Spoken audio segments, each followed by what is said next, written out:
Eh, hai. Nak tahu tak apa saya buat tadi? Stay tune, okay?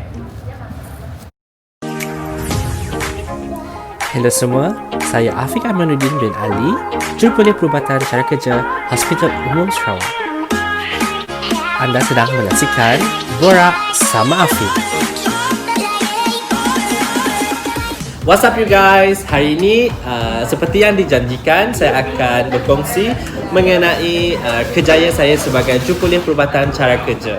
Ramai sangat yang komen dan DM nak tahu cara bagaimana nak jadi seorang Jurupolis Perubatan Cara Kerja atau dikenali sebagai Occupational Therapist.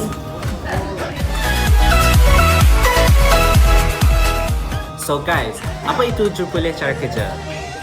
Jurupolis Cara Kerja juga dikenali sebagai Occupational Therapist. Ramai lagi masih tak tahu kewujudan kerjaya Jurupolis Cara Kerja, and ramai lagi confused dengan pekerjaan fisioterapi dan Jurupolis Perubatan Cara Kerja. So, Jurupolis Perubatan Cara Kerja adalah satu kerjaya yang memberi fokus kepada rawatan pemulihan ke atas individu yang mengalami kecacatan anggota, gangguan mental, berpenyakit dan uzur untuk menjalani kehidupan berdikari, produktif dan bermakna.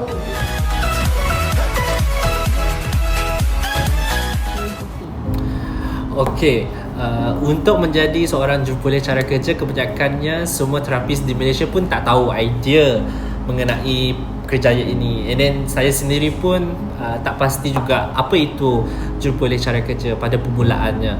So pada permulaannya saya hanya mengisi di Suruhan Perkhidmatan Awam melalui latihan separa perubatan dan mendapat kos Jurupolis Cara Kerja di Institusi Latihan Kementerian Kesihatan di Sungai Buloh.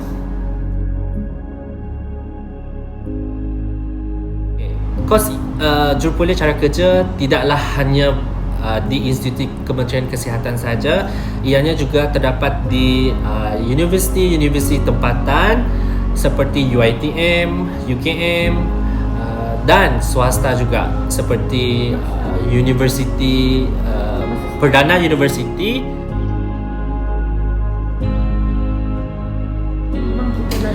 Okey, untuk diploma Jurupolis Cara Kerja hanya 3 tahun sahaja. Okey, dan dahulunya saya belajar di Kolej Sains Kesihatan Bersekutu Sungai Buloh selama 3 tahun. Setahu saya, Institusi Kesihatan Malaysia ada menyediakan 2 tempat untuk menjadi seorang Jurupolis Perubatan Cara Kerja, iaitu pertama adalah di Kolej Sains Kesihatan Bersekutu Sungai Buloh dan Kolej Sains Kesihatan Bersekutu Johor Bahru. Semasa saya belajar di Sungai Buloh dulu, antara kurikulum yang kami belajar adalah sains asas seperti anatomi dan fisiologi, sains tingkah laku, neuroscience, biomechanics, sains klinikal dan skill-skill pengendalian dan tuntutan aktiviti dalam penempatan klinikal.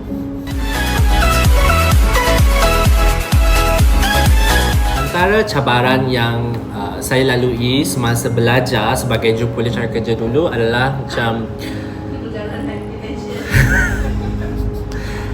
macam saya dulu adalah daripada aliran sastra, and then masuk ke dalam taklah sepenuhnya sains, tetapi adalah sikit belajar mengenai biologi, something yang pasal human body.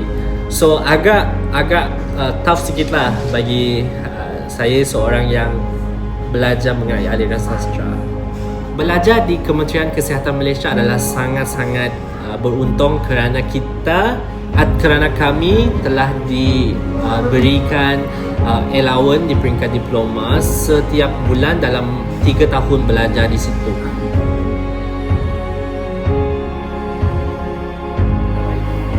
Okey, satu tips yang saya nak korang ambil adalah korang kena sentiasa jadi kreatif. Itu saja. Kreatif, berfikir secara luar kotak, kreatif dalam setiap hal. Ianya kerana boleh membantu korang nanti bila dah berkejayaan sebagai jurkulis perubatan cara kerja. Tujuan saya berkongsi mengenai pengalaman ini adalah untuk memudahkan adik-adik yang lepasan SPM ataupun ibu bapa yang anak mereka menceburi bidang ini dapat sedikit idea mengenai kejayaan sebagai jurkulis perubatan cara kerja. So, hopefully kepada mereka ataupun adik-adik yang teringin ataupun nak menceburi bidang ini, korang kena betul-betul mencari maklumat serta berfikir dahulu sebelum korang betul-betul nak belajar kos ini. So sampai di sini saja sharing saya kepada korang mengenai cara ataupun tips untuk menceburi bidang pemulihan cara kerja. Dan jangan lupa untuk like, share dan komen video ini.